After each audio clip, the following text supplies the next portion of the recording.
Also in the UK, King Charles III has made his youngest brother, Prince Edward, the Duke of Edinburgh. The title was last held by their father, Prince Philip, from 1947 until his death in 2021. For more than 20 years, Prince Edward was promised one of the most prestigious titles in the British monarchy. His father made this promise before he died. The Queen supported it, and Buckingham Palace confirmed it on Edward's wedding day. But when the time came, King Charles hesitated and even considered giving the title to a 10-year-old girl instead. When he finally agreed, he added a condition that could end a centuries-old dukedom within one generation. This was just the beginning.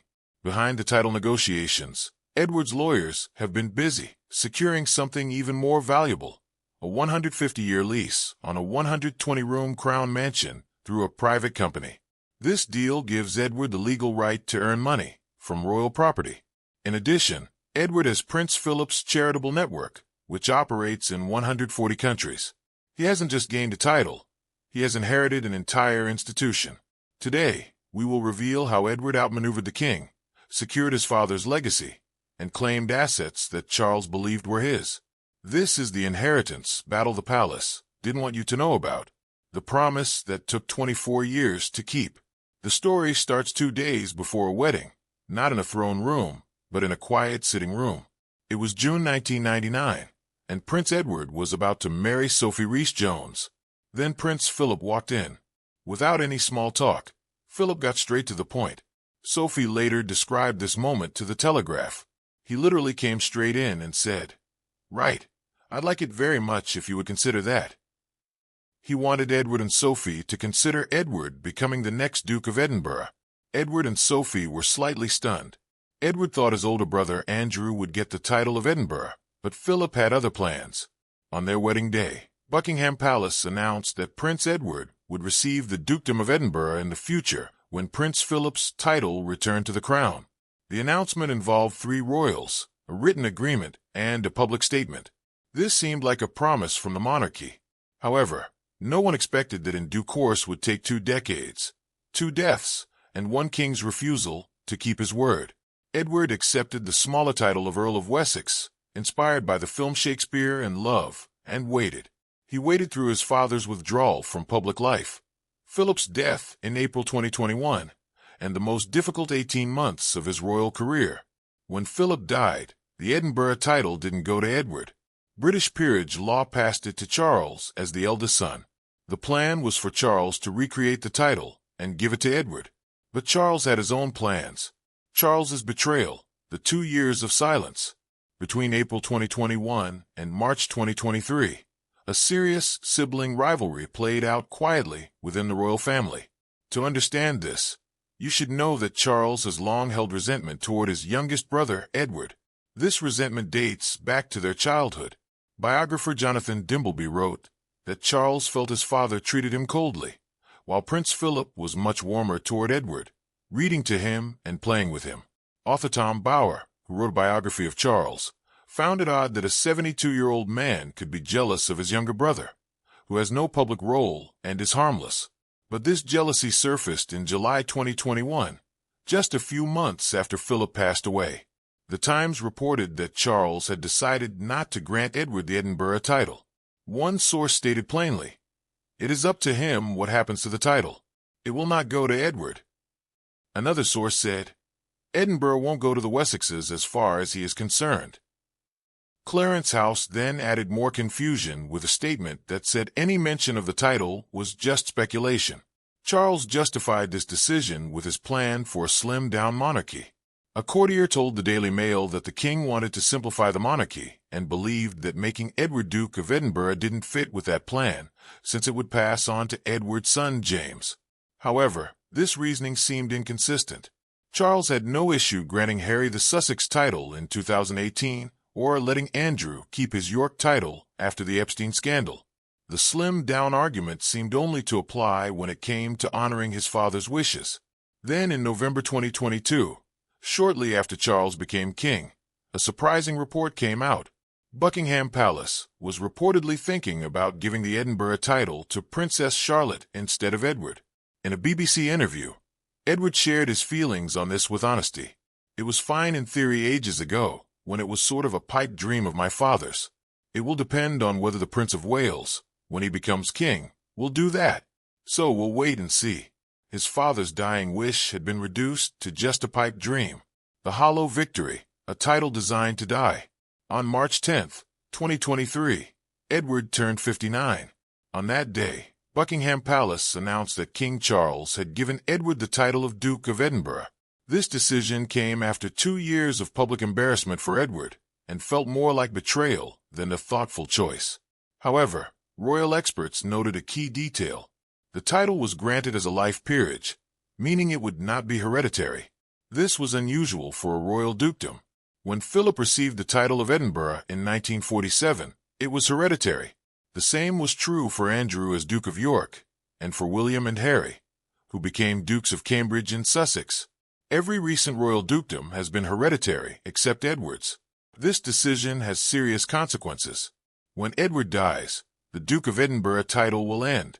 His son James, now the Earl of Wessex, will not inherit it. The title will revert to the crown and can be given to one of Charles's or likely William's children.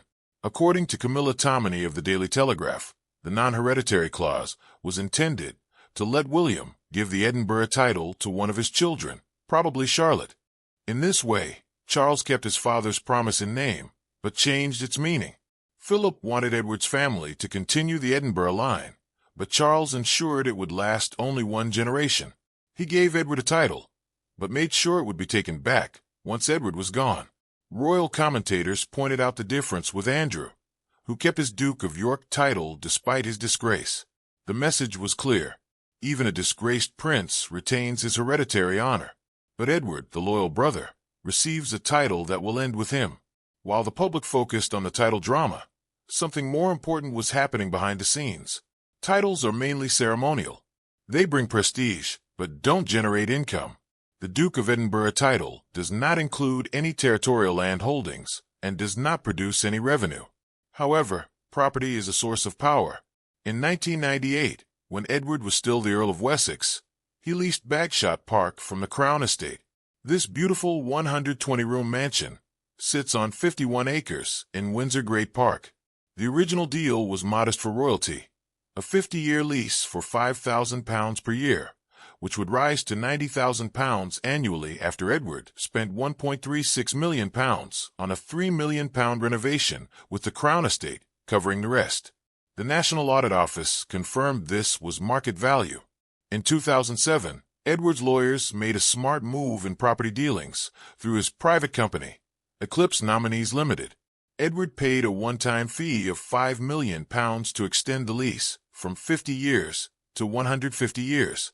In return, the annual rent dropped to peppercorn, meaning virtually nothing, usually £1 or less per year. Here's why this matters.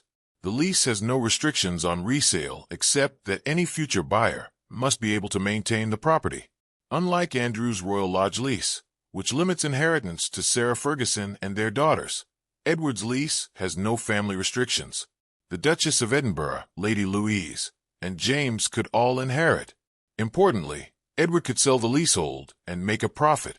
He holds a 150-year right to a Crown Estate property, likely worth £30 million for £5 million, with minimal ongoing costs. When the Times revealed this arrangement in late 2025, campaigners called it obscene. Housing reform advocates noted that while regular leaseholders face rising ground rents, a royal 15th in line to the throne lives in a property that could generate significant income from the public estate. The Crown Estate did not explain how it calculated the market-tested premium. However, one property law firm said Edward's deal is legally indistinguishable from an ordinary long lease transaction. Prestigious perhaps, but legally quite ordinary. Edward's lawyers made sure his claim on Bagshot Park is a legal contract that the monarch cannot revoke. Titles can be confusing and leases can create arguments. However, one part of Edward's inheritance stands out as the most important, even though it gets little attention. Prince Philip's charitable legacy. When Philip passed away in April 2021, his material estate was straightforward. Most of it went to the Queen under spousal inheritance laws. After the Queen died in 2022, Charles did not have to pay inheritance tax because of the sovereign-to-heir exemption. But Philip's true legacy was not his money. It was the charitable work he built over 7 decades. The most notable part of this legacy is the Duke of Edinburgh's Award, which Philip founded in 1956 with German educator Kurt Hahn. This program started as a national youth initiative and has grown into one of the largest development programs in the world. It operates in over 140 countries, with more than 1 million young people completing its programs each year. In 2025, over 342,000 young people started new awards in the UK, a record number. Edward didn't just receive this inheritance, he worked hard for it. He earned his Gold Award in 1986 by completing a 60-mile 4-day trek from Blair Athol to Tomintoul. He became a UK trustee of the Duke of Edinburgh's Award in 1988. In 1999, he created the International Special Projects Group to help marginalized young people participate in the award. Later, he became chairman of the Board of Trustees of the International Award Foundation. When Charles granted the Edinburgh title in March 2023, Edward also became the official patron of the Duke of Edinburgh's Award and the International Award. His statement reflected his understanding of the responsibility. Being asked to take on the role after my father is a particular honor and quite a responsibility. Sustaining and enhancing what is arguably his greatest legacy around the world matters a great deal to me. By late 2025, Edward had expanded Philip's charitable work by becoming royal patron of Outward Bound, another organization Philip supported. Princess Beatrice joined him as deputy patron. This was not just a ceremonial change. It formally passed on an institutional legacy that Charles never claimed for himself. One important part of Edward's inheritance is often overlooked: his role as a counselor of state. In December 2022, a new law added Princess and Prince Edward to this group. Counselors of state can act for the king when he is away from the UK or unable to perform his duties. This role is very significant. Counselors can attend meetings, sign important documents, receive ambassadors, and approve laws. They use the king's power. Edward's role lasts for life. The background shows how important Edward is. Previous rules included Harry and Andrew as counselors, but neither was effective. Harry had moved abroad and criticized the royal family. Andrew was involved in a scandal. King Charles needed trusted replacements, and Parliament acted quickly. According to UCL's Constitution Unit, this change shows a shift in the monarchy. It now focuses on working royals, rather than just their place in the line of succession to the throne. Edward, who is 15th in line, has more constitutional authority than Harry, who is 5th, and Andrew, who is 8th. When Charles received cancer treatment in early 2024, Edward and Prince William stepped in to handle royal duties. Looking to the future, Prince George will become a counselor of state at 21, followed by Charlotte and Louis. But until then, Edward is one of only 3 reliable royals who can act on behalf of the king. Step back to see the bigger picture, and you'll notice the scale of Edward's quiet transformation. He was once the joke of the royal family, the prince who left the Marines, whose TV company lost money every year, and who took the lesser title of Earl. Now he has gained titles, property, leadership roles, and authority that no younger royal sibling has achieved in modern history. The title of Duke of Edinburgh, even as a life peerage, makes Edward one of the highest-ranking royals. His family has a 150-year lease on Bagshot Park, which ensures a secure home for future generations, and the park is managed by a private company that operates outside royal control. Philip's charitable work gives Edward global importance while functioning independently of the palace. Additionally, the Councillors of State Act grants him a permanent role in the Constitution that can't be removed without Parliament's approval. By 2025, Edward's achievements were clear. He completed 307 official engagements, the 3rd highest among royals, just behind and William. He represented the king on official trips to Papua New Guinea, Japan, India, and Canada. He acted as Lord High Commissioner to the General Assembly of the Church of Scotland and received Scotland's highest royal honor, the Order of the Thistle. He also took on the Outward Bound patronage, reinforcing Philip's legacy. In contrast, consider his brothers. Andrew lost all his titles and military connections, was evicted from Royal Lodge, and now lives in a farmhouse on the Sandringham estate. Harry gave up his royal duties, moved to California, and his relationship with the family has soured, leading to constant media attention with each interaction. Charles, dealing with a cancer diagnosis and a monarchy in crisis, has watched his plan for a slimmed-down royal family create a situation where one illness can lead to a constitutional emergency. Then there's Edward, the prince who went unnoticed. He waited 24 years for a title. Despite his brother's challenges to their father's wishes, he never complained or spoke out against the family. Instead, he consistently showed up, did his work, and quietly secured important assets. Charles may wear the crown, but when it comes to the legacy Philip valued most, his name, his work, and his cherished Edinburgh identity, Edward holds it all. Unlike the crown, what Edward possesses is secure and cannot be taken away by a new monarch. It's guaranteed by law and can never be changed. The quiet prince played the longest game in the royal family, and he succeeded. If this story surprised you, subscribe and hit the bell. We explore the royal stories the palace prefers to keep quiet. Leave a comment. Did Charles treat Edward fairly, or did he fail to respect their father's wishes? Like this video for more insights into the true power struggles behind the crown.